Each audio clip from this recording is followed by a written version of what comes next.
Hello တချို့တွေခါးတွေရမ်းညောင်းတယ်ခါးကြိုက်တာမျိုးတွေဖြစ်တယ်ပြီးတော့ညဘက်အိတ်တဲ့အချိန်ကြာလို့ရှိရင်ပေါ့နော်တကူလုံးအကြောတွေတင်းနေရဆိုလို့ရှိရင်ခုပြပေးတဲ့လေ့ကျင့်ခန်းတွေကိုကျွန်မနဲ့တူလုပ်ကြည့်အောင်နော်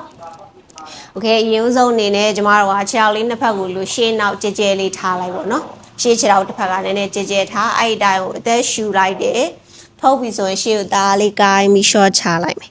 ဖြည်းဖြည်းချင်း short ချပေးမယ်ဟာဆိုရင်ဒီတင်ပခွက်ရှေ့ရောက်နေတဲ့ခြေထောက်ရဲ့တင်ပခွက်တွေပေါင်ရင်းခါးကြောနေရာတွေတင်းနေလိမ့်မယ်လွတ်လိုက်အဲ့နေရာအကျော်လေးရော့သွားလိမ့်မယ် Okay ပြီးရင်ဖြည်းဖြည်းချင်းပြန်ထ Okay နောက်တစ်ဖက်ချိန်ရအောင်ရှေ့နောက်လေးပြရှူသွင်းရှူထုတ်ရင်လည်းကိုင်းပြီး short ချလိုက်ကိုနိုင်တဲ့လောက်လေး short ပေါ့နော်ဒါလေး short ဖိချလို့နှဲ့နှဲ့ပေးလေးရရတယ်နော်5 4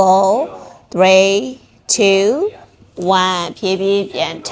Okay နောက်တစ်ချိန်ပြန်လောက်အောင်ရှေ့နောက်လေးထားရှူထုတ် short ချလိုက်ဖိချကိုနိုင်တဲ့လောက်လေးတရောင်မချနိုင်လဲလို့လက်ဆက်ရဲ့အတိုင်းလေးသွားလို့ရတယ်နော်5 4 3 2 1ပြန်ထနောက်တစ်ဖက်ပြန်ချိန်မယ်ရှေ့နောက်လေးထားပါရိုင်းခြေတော့မကတ်ထားနဲ့နော်ခွဲပြီးရှူရဲထုတ်ပြီးဆို short ချလိုက်မယ်ဖိချ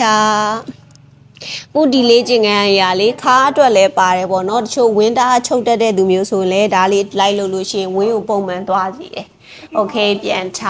ပြီးဆိုလက်လေးထောက်ပြီးတော့ခါလေးလဲချမယ် Okay ပြန်ချိန်နောက်တစ်ဖက်လှည့်ပြန်ချိန်မယ်နောက်တစ်ဖက်လှည့်ပြန်ပြောင်းနောက်တစ်ဖက်လှည့်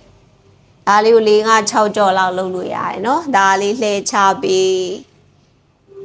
ဟုတ်တယ်ပြန်ချိန်နောက်တစ်ဖက်လှည့်နောက်ဆုံးတစ်ခါလောက်လှည့်ရအောင်ပြန်ချိန်မယ်နောက်တစ်ဖက်လှည့် Okay ပြန်လျှော့ပြီးဆိုရင်လက်လေးထောက်ပြီးတော့လိုလေးဘေးလေးကိုစောင်းဒါလေးပြန်ထနောက်တစ်ဖက်ဒါလေးစောင်းပြန်ထတောက်ဘေးညာလေးချိန်လို့ပါစောင်းမယ်လျှော့မယ်ပြန်စောင်းမယ်ပြန်လျှော့မယ်ဆက်လို့ပါပြန်စောင်းပြန်လျှော့ပြန်စောင်းပြန်လျှော့နောက်တစ်ချိန်စောင်းရှော့နောက်တစ်ခါလောက်စောင်းပြန်ရှော့ Okay ပြီးပြီဆိုလို့ရှိရင်เนาะဒူးလေးထောင်ထားပြီးတော့တစ်ဖက်ကိုလိုလေးရိုင်ချလိုက်ပါကိုရတဲ့လောက်လေးပေါ့เนาะတစ်ခါလေးကြလဲရန်ကြော်တင်ကြွရင်လေကြွနေတတ်တဲ့ဒူးကောင်းပါလေ Okay ပြီးနောက်တစ်ဖက်ချိန်လိုက်ဖြည်းဖြည်းဆွဲဟုတ်ပြီပြန်ချိန်နောက်တစ်ဖက်လှည့်ပြန်ချိန်မယ်နောက်တစ်ဖက်လှည့်ချနောက်တစ်ခေါက်လောက်ပြန်လှည့်ပြန်ချိန်ရအောင်နောက်တစ်ဖက် Okay ပြန်လျှော့ပြီးပြီဆိုရင်ပလက်လေးအိတ်လိုက်ရအောင်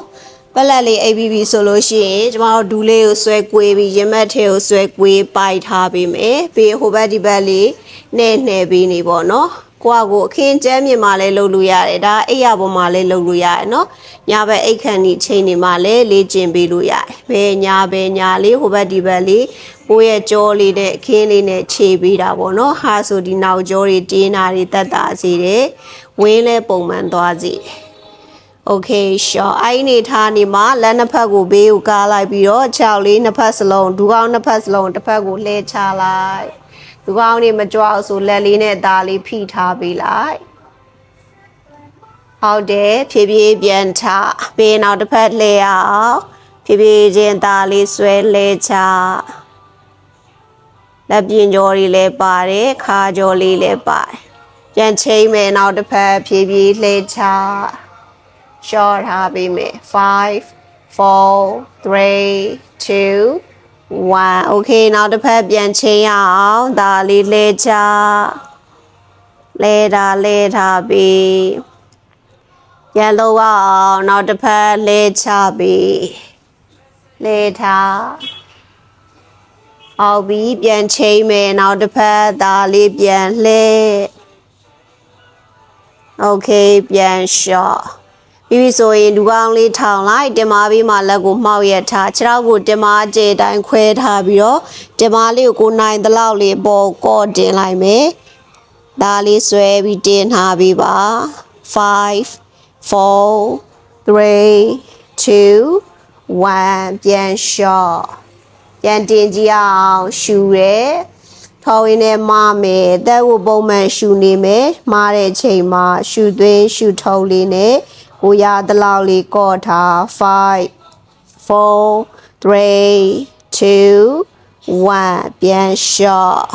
ရရလားမလို့ရတလောက်ပဲမနော်နောက်တစ်ခေါက်လောက်မာတာ1 2 3 4 5ဖြည်းဖြည်းလျှော့ချပြီးဆိုရင်ဒူးလေးဆွဲကွေးပြီးပိုက်ဒူကောင်းမစူနိုင်ဒူးလေးကားပြီးတော့ပိုက်ထား1 2 3 4 5 6 7 8 9အဲ့ရနေခြေထောက်လေးကိုလိုလေးမြောက်လိုက်ခြေပွားလေးကိုလက်ကဆွဲကင်ပြီးတော့ဖိချဟိုဘက်ဒီဘက်လေးဖိချအဲ့တိုင်းလေးပြီးငိမ့်လေးနေလိုက်မယ်1 2 3 4 5ပြန်လျှော့ခေပင်ဘေးတစ်စောင်းလေးအိပ်ပြီးတော့ဒါလေးထောက်ပြီးထားပေးမယ်ခုကျမပြပေးတဲ့ဒီလေးကျင်ငန်းလေးတွေကိုနေ့တိုင်းလုပ်လို့ရတယ်ညအိယာဝင်ငန်းလေးလည်းလုပ်လို့ရတယ်ပေါ့နော်ဒါပေမဲ့အစားပြီးချင်းတော့ကတ်ပြီးတော့မလုပ်ပါနဲ့နော်အစားနဲ့နည်းနည်းဝေးလေးထားပြီးလို့ခါကြောတင်းတာတွေရော့တယ်ဝင်းချုပ်တယ်ဆိုလဲဝင်းကိုပုံမှန်သွားစီတယ်နော်လုပ်ကြည့်ပါတဒါ